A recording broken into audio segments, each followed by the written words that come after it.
Bismillahirrahmanirrahim. Assalamualaikum warahmatullahi wabarakatuh. Waalaikumsalam warahmatullahi wabarakatuh. Waalaikumsalam warahmatullahi wabarakatuh. Kami dari kelompok 9 Pendidikan Agama Islam akan membawakan materi Islam, Nasionalisme, dan Kebangsaan dengan dosen pengampu Hani Hidayati. Maka dari itu saya akan memperkenalkan anggota kelompok 9. Yang pertama, saya selaku sebagai moderator. Nama saya Muhammad Taufik Hidayat, NIM 2021-53140. Perkenalkan, nama saya Fatkul Al-Hanif Khaironi, NIM 2021-53171. Perkenalkan, nama saya Ali Murtanda Al-Munawir, NIM 2001-53151.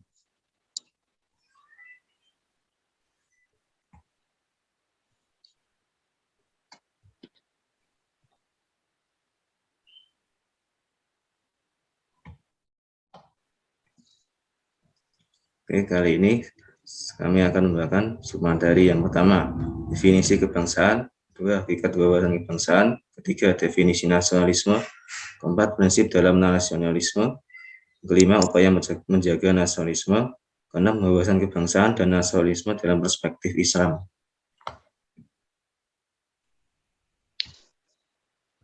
Yang pertama, definisi kebangsaan.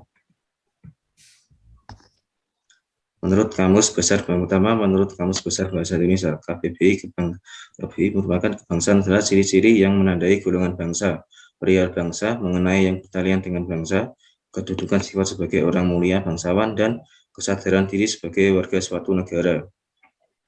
2. Definisi wawasan kebangsaan. Telah banyak digaungkan, Sofyan dan Sundawa berpendapat bahwa wawasan kebangsaan merupakan cara pandang terhadap kebangsaan. Bangsa Indonesia menempatkan wawasan kebangsaan yang sesuai dengan nilai-nilai Pancasila. Ketiga, wawasan kebangsaan dapat juga diartikan sebagai sudut pandang yang mengandung kemampuan seseorang atau kelompok orang untuk memahami keberadaan jati diri sebagai suatu bangsa dalam memandang dirinya dan bertingkah laku sesuai falsafah hidup bangsa dalam lingkungan internal dan lingkungan eksternal. Kedua, hakikat wawasan kebangsaan. Sofyan dan Sundawa menambahkan pada hakikatnya wawasan kebangsaan mencerminkan sikap dan kepribadian bangsa Indonesia. Yang pertama, sikapnya yaitu memiliki rasa cinta tanah air. Kedua, menjunjung tinggi kesatuan dan persatuan. Ketiga, memiliki rasa kebersamaan sebagai bangsa untuk membangun Indonesia menuju masa depan yang lebih baik dalam persaingan dunia yang globalistik tanpa harus kehilangan akar budaya dan nilai-nilai dasar Pancasila. Definisi nasionalisme. Menurut Kamus Besar Bahasa Indonesia KBBI, nasionalisme adalah paham ajaran untuk mencintai atau bentuk ketertarikan kepada bangsa dan negara sendiri.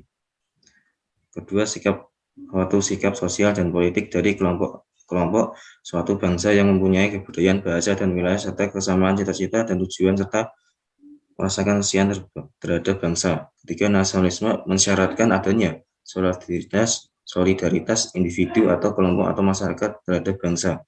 Keempat, nasionalisme merupakan perwujudan kesadaran nasional bagi individu atau kelompok sebagai suatu bangsa. Mas Fatul, tolong dilanjut. Ya. Prinsip dalam nasionalisme. 1. Kesatuan berbangsa. 2. Kemerdekaan berbangsa. 3. Persamaan berbangsa. 4. Kepribadian berbangsa.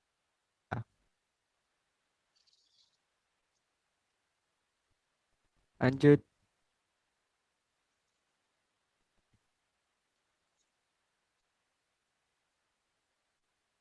Upaya menjaga nasionalisme. 1. Memperkokoh wawasan bangsa. 2. Menegakkan supremasi hukum. 3. Menjaga dan membina keutuhan NKRI.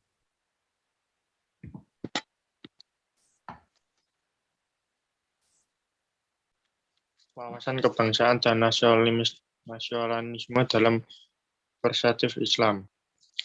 Wawasan kebangsaan merupakan cara pandang atau perspektif yang menyatakan komunitas orang yang tergabung dan terikat solidaritas bersama dalam wilayah politis tertentu yang memiliki otoritas politik yang otonom. Sedangkan nasionalisme yang dibangun atas dasar etnis, bahwa agama, wilayah, dan identitas-identitas lainnya yang menjadi kekhususan suatu bangsa adalah untuk awal dan sederhana dari bentuk nasionalisme yang lebih luas. Sehingga nasionalisme merupakan ekspektasi identitas yang didasarkan pada asumsi-asumsi bersama atas kebutuhan komunitas masyarakat untuk menjadi bangsa dan membentuk sebuah negara. Walaupun wawasan kebangsaan dan nasionalisme tidak identik, namun setidaknya keduanya mengandung pengertian. 1. Adanya ikatan solidaritas yang mungkin terbangun oleh kesamaan nasib, tujuan, dan identitas. 2. Pengakuan terhadap khususnya identitas seperti etnis, budaya, bahasa, bahkan mungkin agama. 3. Pengakuan atas kemajuan dan perbedaan etnis.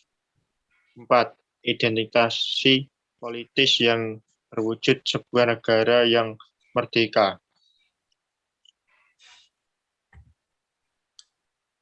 Lanjut, Mas Ali.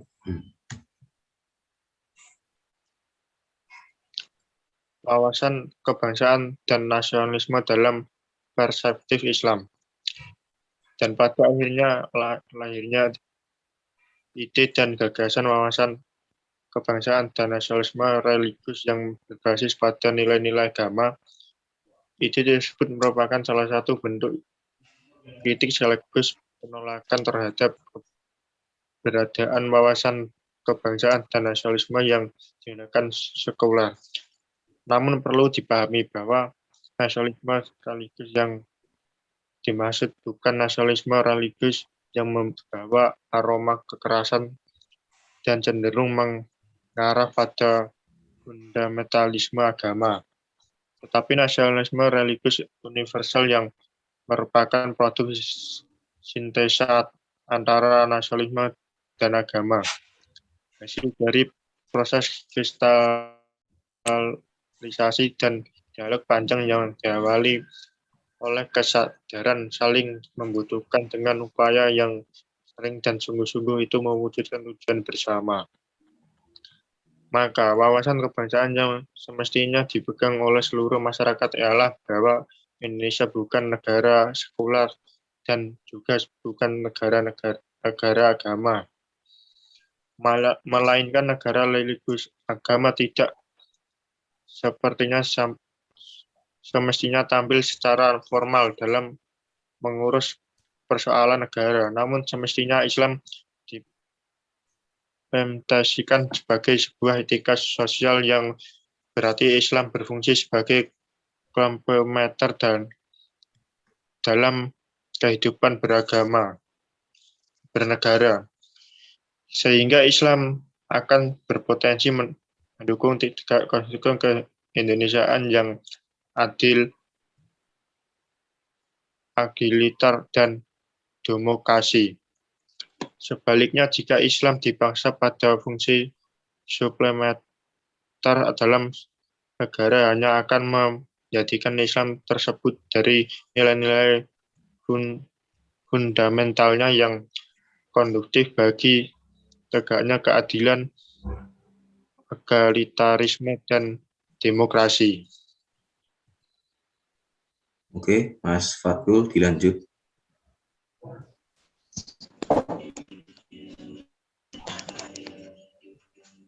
Indonesia merupakan negara religius yang memosisikan agama Islam sebagai etika sosial. Dengan menjadikan Islam sebagai etika sosial berarti telah menjadikan Islam sebagai salah satu alternatif untuk menghindarkan benturan agama dan modernisasi atau pembangunan bangsa.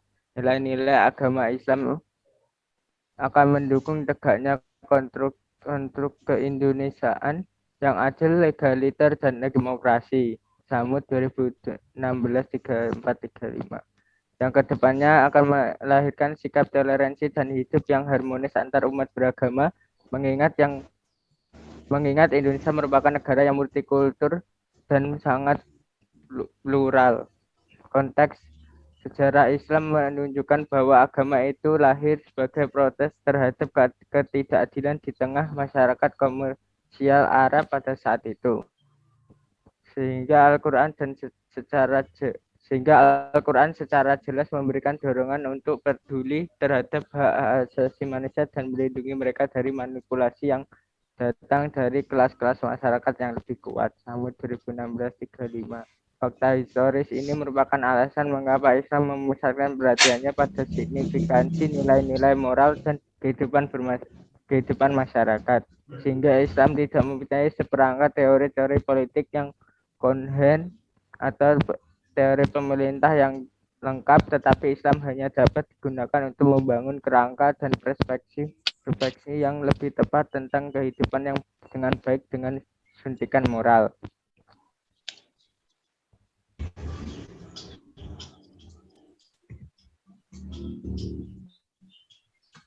Oke, saya akan lanjut.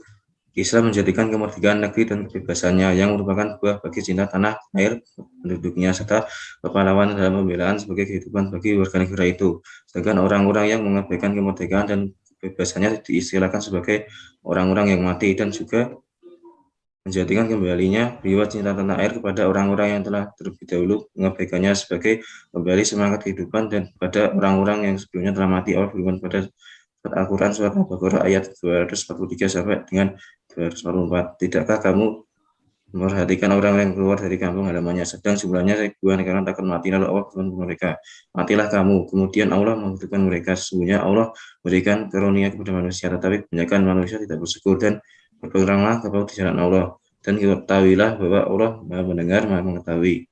Muhammad Abdu berkata, ayat ini tidak lain bicara tentang salah satu penatura pada komunitas manusia yang tidak berubah dan tidak berganti. Artinya vitalitas nasionalismenya yang menjamin kemerdekaan dan kehidupan negerinya. Kematian bangsa-bangsa bergantung pada kematian nasionalisme pada negeri tempat mereka hidup itu.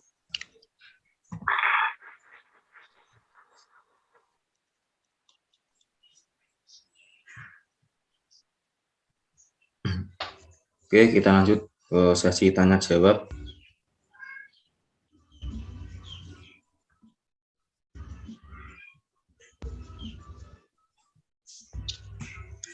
Silakan yang mau bertanya bisa raise hand. Saya izin bertanya. Oke, Mas Adam. Bagaimana hubungan Islam dan kebangsaan?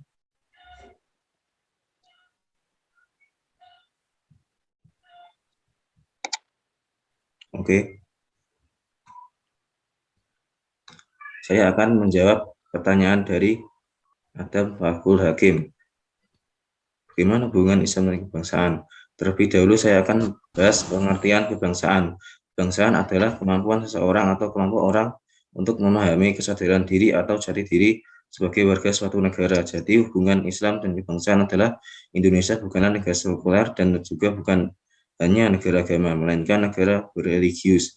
Implementasinya berupa etika sosial, yang artinya etika sosial ini sebagai komplementer dalam kehidupan negara, sehingga Islam akan mendukung tegaknya konstruk Indonesia yang adil, egaliter, dan demokrasi. Dengan menjadikan Islam sebagai etika sosial, maka Indonesia dapat terhindar dari benturan agama dan kedepannya juga bisa melahirkan sikap saling toleransi antar umat beragama, mengingat Indonesia merupakan negara yang multikultur dan sangat plural. Gimana Mas Adam? Terima kasih sudah puas atas jawabannya. Sudah. Oke, kita lanjut. Terima kasih. Pertanyaan. Ya, saya izin bertanya. Yang mau saya tanyakan itu, apakah sikap nasionalisme akan mempengaruhi perilaku kita dalam menyikapi era globalisasi saat ini? Nah, itu yang saya tanyakan. Oke, pertanyaannya bagus sekali. Nah, saya akan menjawab pertanyaan dari Mas Zidan. Pertanyaan, apakah sikap nasionalisme akan mempengaruhi perilaku kita dalam menyikapi era globalisasi saat ini? Dan jawabannya tentu saja sikap nasionalisme bisa berpengaruh pada era globalisasi atau modern saat ini. Kok bisa begitu? Ya karena kita sebagai warga negara Indonesia harus selalu membina dan mempertahankan kesatuan bangsa. Ya, kita sebagai warga negara Indonesia juga tidak boleh menganut budaya barat atau asing. Apapun bentuk globalisasinya atau paham budaya asing harus disesuaikan dengan kondisi Indonesia yang pluralistik. Pluralistik ialah suatu paham yang mengakui bahwa banyak pendapat yang tidak bergantung pada satu pendapat saja. Bagaimana Mas Iden? Apakah Anda sudah puas? Ya, sudah jelas. Terima kasih atas jawabannya. Oke, terima kasih. Saya kali ini akan mengakhiri presentasi pada Jumat ini. Sekian dan terima kasih. Wassalamualaikum warahmatullahi wabarakatuh.